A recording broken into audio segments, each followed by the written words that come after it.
Hey everyone, it's Dr. Charlie Johnson, physical therapist, and this video is for you if you are currently doing or if you are interested in trying out yoga for your back, butt, or sciatica pain. So if you look around the internet, you search on YouTube, Google, things like that, you'll see people recommending all kinds of things that look like this.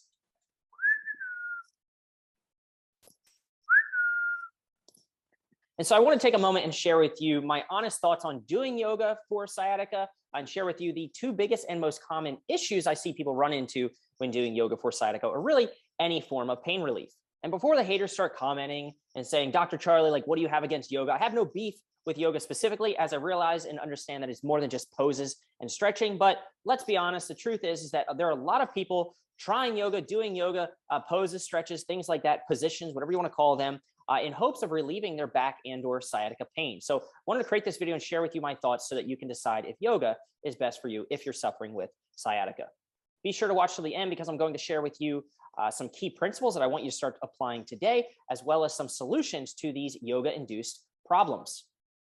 And just in case you're new to my channel, hi everyone, my name is Dr. Charlie Johnson. I'm a doctor of physical therapy, as well as an orthopedic board specialist, and I specialize in helping people with back, butt, and sciatica pains heal naturally by teaching them to understand movement and how to use movement as medicine. Okay, everyone, so let's dive right into it. Yes, I am wearing different clothing. I tried to record this the other day and didn't hit record. So let's try this again. Here are the two big problems that people run into when doing yoga for sciatica. So the first thing is just recognize that there are two types of motions if you're dealing with back or sciatica problems. You have motions that make you feel worse, so yucky motions, brown face, or motions that make you feel good, make you feel better. Yummy motions, just to keep it super simple. And when it comes to trying to figure out if sciatica is the cause of your problem, we use yucky motions to see if you have an issue with the nerve. You could call these sciatica movement or motion tests. And the most common one that we use is what we call the straight leg raise test. There's variations of this, but really it's as simple as sitting down. You can do this on your good leg if you want first, but if you do this on your painful leg, and you actually do have sciatica, then this should be painful and it should be limited. It should reproduce any type of pain, numbness, or tingling. You can see the little body diagram there in this area. So that's one test that is really good at picking up whether or not you have sciatica. And if you don't have an issue with this, we can be really certain, 90% or more certain that you don't have sciatica issue. If you have questions, you're watching this video and you're still not even sure if you have sciatica, you can try that test. Or if you want to learn more, go ahead, download my DIY diagnostic guide for more information. The next test, although it's not specific to sciatica, but the next motion, if you will, that is often yucky or painful or problematic, and people have nerve pain, numbness, tingling going down the leg, is this figure 4 position. All right, and you can see there, you've seen it on YouTube as a stretch to do if you have sciatica or some type of piriformis problem. So just get that these yucky motions show up in your life, and because they hurt, keep you from doing things that you want to do, you need to do, or you love to do. So because of this sciatica nerve issue, they're temporarily locked. That's one way to think about it. So you can't do this motion. You can see, I kind of drew the arrow there. It's a little bit of like a hook. That's kind of the figure, the movement pattern you have trouble with, raising that leg, as well as kind of kinking this leg and pulling it up. That's the figure 4 position. In stick figure forms, it looks like this. You have trouble doing that, or you have trouble with this little zigzag. That's important, as you'll see how these motions show up in life. And because of this, you can't do things that involve that movement pattern. So you can't drive, you can't bend, you can't sit, you can't maybe do yoga, or maybe you're trying and you're pushing through this painful position, but you can't sit Indian style or crisscross applesauce, whatever we call it nowadays. Or you can't live life because these motions show up in life. Charlie, what's the big deal? So what? I can't do the figure 4. So what? I can't do the leg raise, because running is a leg raise. So it's no surprise to me when somebody says, Charlie, I can't do these motions. I can pretty much predict what you can't do in life because I know what motions or activities in life put you into those yucky movement patterns, all right, that are currently locked. Belly rubs, leg raise. So if you're bending down to pick up your dog, pet your dog's belly, whatever it is, you're not going to be able to do that. Kayaking, you can see the lady is, reproducing that leg raise position sitting in the kayak. You're not going to be able to do that. Chilling on the couch. So if you're watching this video or you're, watching something else, or just fooling around and relaxing or doing some work there, you're not going to be able to tolerate that because, again, it's a leg raise in disguise. Here, common way that people sit, doing computer work on the couch or, even at the office. This is going to be troublesome because it is a figure 4 and it's going to be yucky. And finally, if you're chilling in the waiting room, maybe you're getting an MRI, X-ray, something like that, which I don't recommend. But that being said, in most cases, you won't need one. But if you're there anyway, you're in a bunch of just figure 4s, especially if you put your legs in these positions. So it's going to be painful or problematic. Now, one thing I need you to understand is that many of the recommended yoga stretches for sciatica relief are really just leg raises and figure 4 motions in disguise. And they're done in different positions and they're called different fancy things, but they're really just the same thing. And what's really interesting, if you think about it, you have trouble doing this leg raise, you have trouble doing this figure 4, but these yoga stretches are really just the same yucky motions that you can't do that are locked because they hurt. That's what they're telling you to do. So these are the same yucky motions that increase or make your pain worse when it comes to testing the body. So do you really want to do more of what makes you feel worse? So to give you an analogy here, right? Let's just say you're trying to make a smoothie. You've got smoothie A, you've got smoothie B, and of course you want to drink and make a yummy smoothie. Maybe there's a big party or something like that. All right. So you've got some fresh ingredients on the A smoothie side, and then you've got some really like old moldy fruit flies. I just had a banana go bad in my house not too long ago. Fruit flies everywhere. They got those big red beady eyes and they're just all over the place. No fun. So the idea is if you take yummy ingredients and you put them into the blender, you mix it up in whatever, liquid of your choice there, it's probably going to taste pretty good because if you put yummy ingredients in, you would expect the ingredient or that the result is pretty yummy, a pretty good smoothie, right? Or you could take the yucky ingredients, the half-eaten apple that you find, at the bottom of your, in the back of your trunk or underneath your car seat or wherever you put them when you're done. Maybe you throw them out the window. The banana, the strawberry, it's got some mold on it, right? And you throw it in there and you blend it up. The question is which would you prefer? Now, the answer is probably pretty obvious, but let's apply it to what you're doing, with motion to try to solve this sciatica problem. So get that if you put yucky ingredients in, so smoothie B, you're probably going to get a yucky taste out. Yucky in, yucky out. And then the idea is, look, could these yoga stretches that so many people are recommending, could they be making you worse or keeping you from healing? So let's check it out. So I just went on YouTube, as maybe you have, to find this video, and I looked up like yoga stretches or yoga pain relief moves or positions, whatever, sciatica pain relief routines, whatever it is you've searched. You probably came across, I think his name's David Yoga or something like that. At least that's how he brands himself on YouTube. But the point is this is what every sort of yoga routine essentially puts into it. And these are your yucky motions, the things you couldn't do. Remember those stick figure motion patterns. The exact movements that increase sciatica when you're in, say, my office, you're going to someone to evaluate you, they are baked into the yoga routine. They're telling you to do yucky over and over and over again. So they're telling you to put yucky ingredients into the blender, expecting that you'll feel better. And look, if it's working for you, great. But majority of people in the programs and the treatment sort of processes that I've created and the people I chat with usually makes people feel worse. So look, they're just introing the video, the first picture on the top left there, he's just sitting in a figure 4 position. The next move here is essentially a leg raise or figure 4 in disguise. The next one is the same motion, just rotate a little bit. I'll show you that in a moment, is another leg raise and figure 4. And then we've got, he's all kinds of twisted up there. We've got multiple kind of figure 4s or legs are all twisted in that position, all kinds of funky stuff going on. And then a standing or a weight bearing leg raise, just another way to do it. And here's another popular video, got millions of views. So I know a lot of people with sciatica are searching for this. And again, figure 4, almost the exact same stuff that's being done up here. And a leg raise, and a figure 4, and a spinal twist, or whatever you want to call it. And another leg raise. And again, these movements are the exact same positions that I use to make you feel worse, to increase your pain. So do you want to do them in a routine? I don't know. You decide. I'm just here to educate you. Okay. So look, no matter which way you spin it, they're all just a bunch of figure 4s and leg raises. There's another one. So down dog, that's just a leg raise. Oh, and the pigeon pose, which everybody wants to do, that's just another figure 4. See? So if we think about it, I call this morphing motions. Again, this is my goal, is to educate people and teach them how to understand motion, how it shows up in their life, so that they can become aware of the things that are making them feel better and making them feel worse. So if you get this, this is the picture from the video, right? So there's that motion on the left. And then if you rotate it, not that way, but really the other way, so you can see the video is all crooked and now he's got plants hanging on the wall or whatever. Same exact still shot there. If you rotate it, now this would be done in the seated position. So in stick figure form, just take this motion, you rotate it, no matter which way you spin it, it's all the same stuff. They're just calling it different things. And this is, this was the first exercise you recommended. And now here's the next one. So don't be fooled. It's the exact same stretch.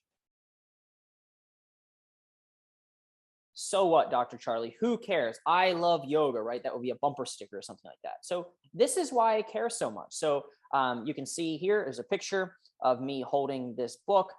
Michael Shacklock is the author of this book, a well-known researcher in the world of what we call neurodynamics, essentially a study of how the nervous system moves, especially as it relates to pathology in this case, or sciatica, having a problem with your nervous system. And here's what we know, and this is all evidence-based. We've done a lot of studies on this. So the effects of tension or stretching the nerves, basically. And I'm going to make this super simple for you and say it in terms that make sense for you. So tension in nerves produces a reduction in intraneural blood flow. So blood flow within the nerve itself. It reduces blood supply to the nerve. At just 8% elongation, the flow of blood from the nerve starts to reduce or diminish. And at 15%, all blood supply coming in and out of the nerve is essentially cut off. So here's your nerve, right? Let's just say it could go 100% stretch. So 8% stretch, you start to cut off blood supply to it. 15% stretch, you cut off all the blood supply to it, coming in and coming out. And this is a primary interest to the therapist for safety reasons. So tension also reduces blood supply or blood flow in the spinal cord. And this is something we want to think about. So if we're telling people to do certain stretches, they should probably know that if you have a nerve problem, if you have a muscle problem, you want to try it out, great. But if you have a nerve problem, just realize that you're reducing blood supply to the nerve.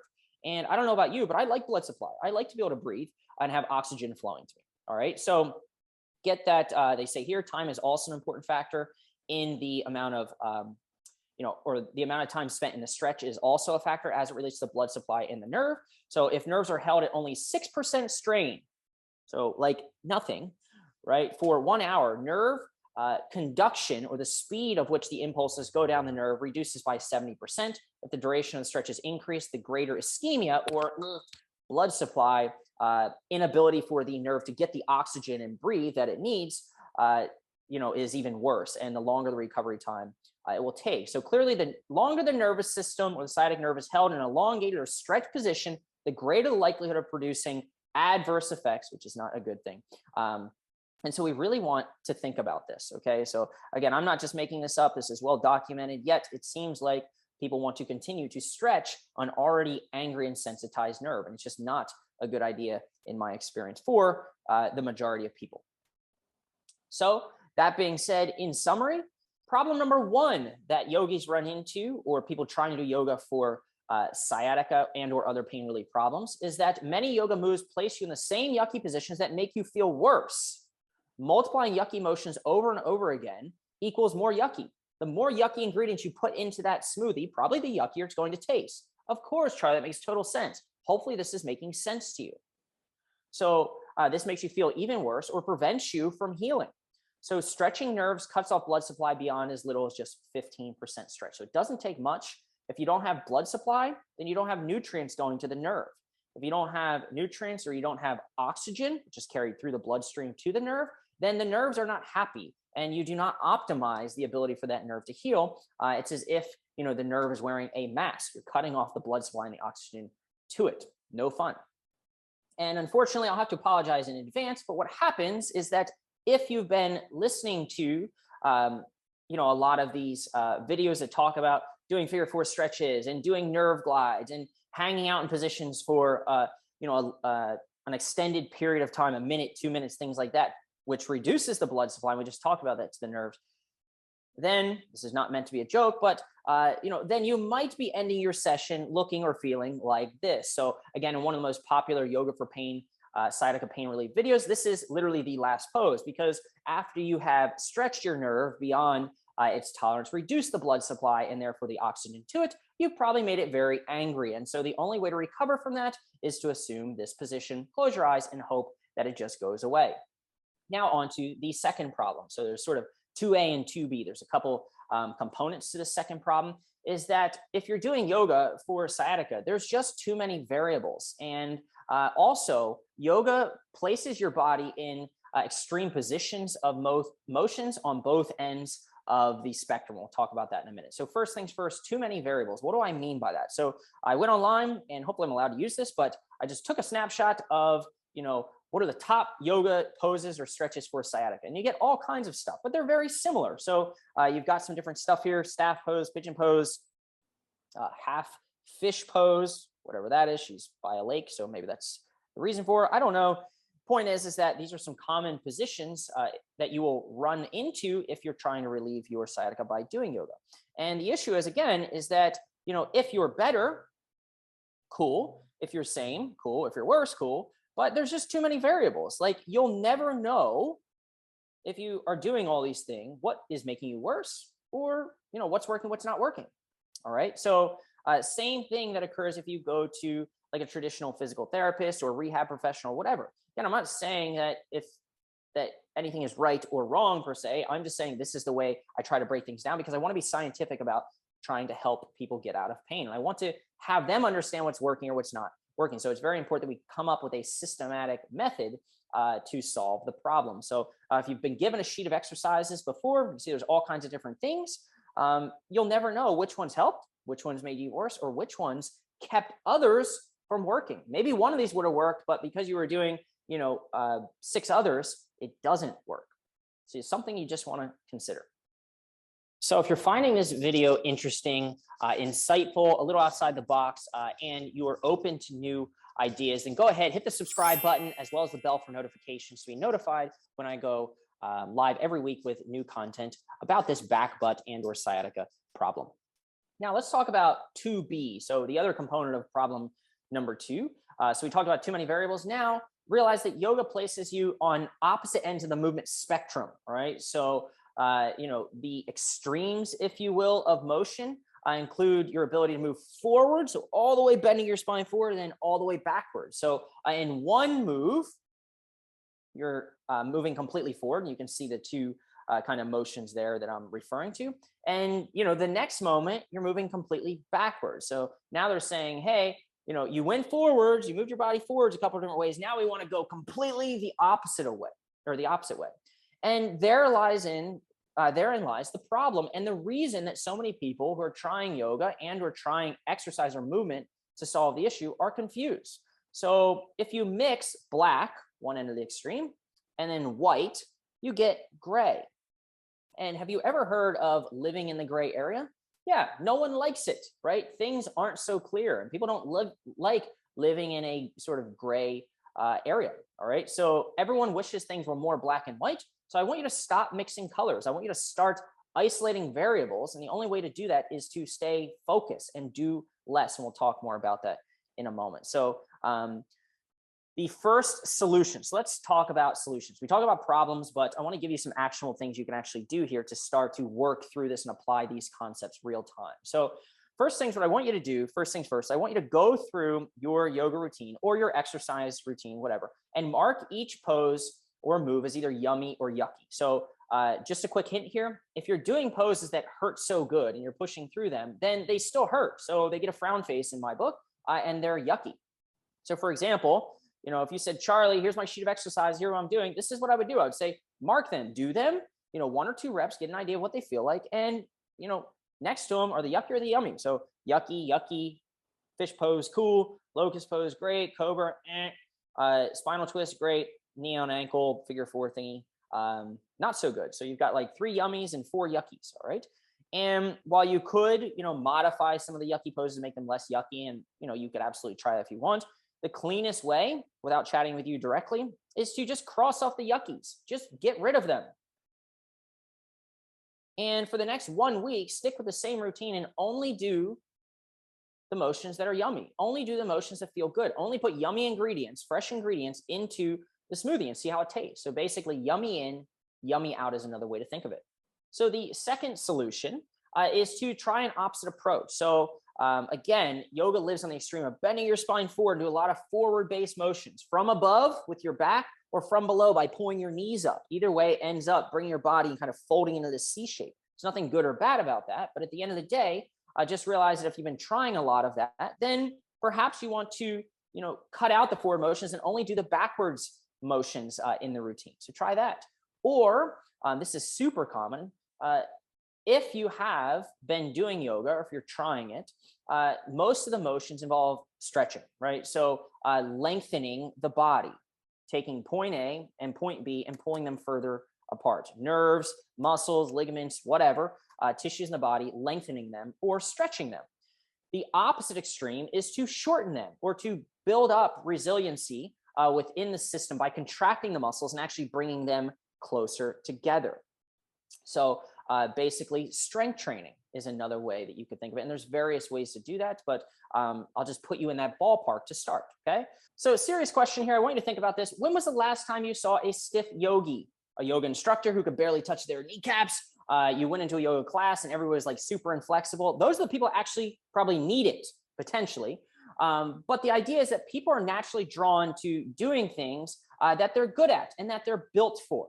And that therefore is relatively easy for their body. So people tend to go into ease because it's comfortable, right? So notice I didn't say that they actually need to do it. In fact, if you look around, all those folks, including the ones above that I just kind of referenced, showing you these stretches, they're super flexible. They don't need to move their body any further. And in fact, if you move your body too much, if you've seen any of my other content, you can actually overstretch things.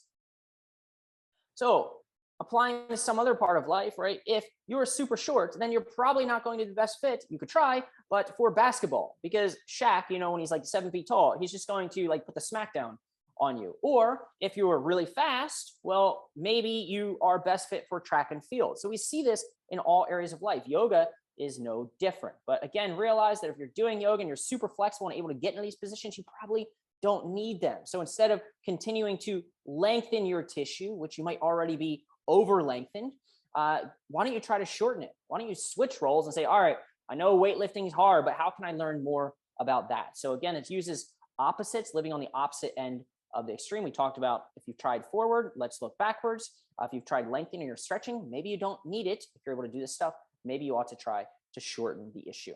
So to summarize, the second problem that is yoga induced for most people dealing with sciatica is that most yoga routines and or other exercise programs to address sciatica include way too many variables. And this causes the first point of confusion. So the specific exercises that have been recommended just move the body in so many different ways, and they mix opposite directions, which causes chaos. Just like when you mix black and white, you get gray. Nobody likes to live in the gray area. You mix this way with this way, or this way with this way, and you're confused about what's working or what's not working. So the solution to this is to do less.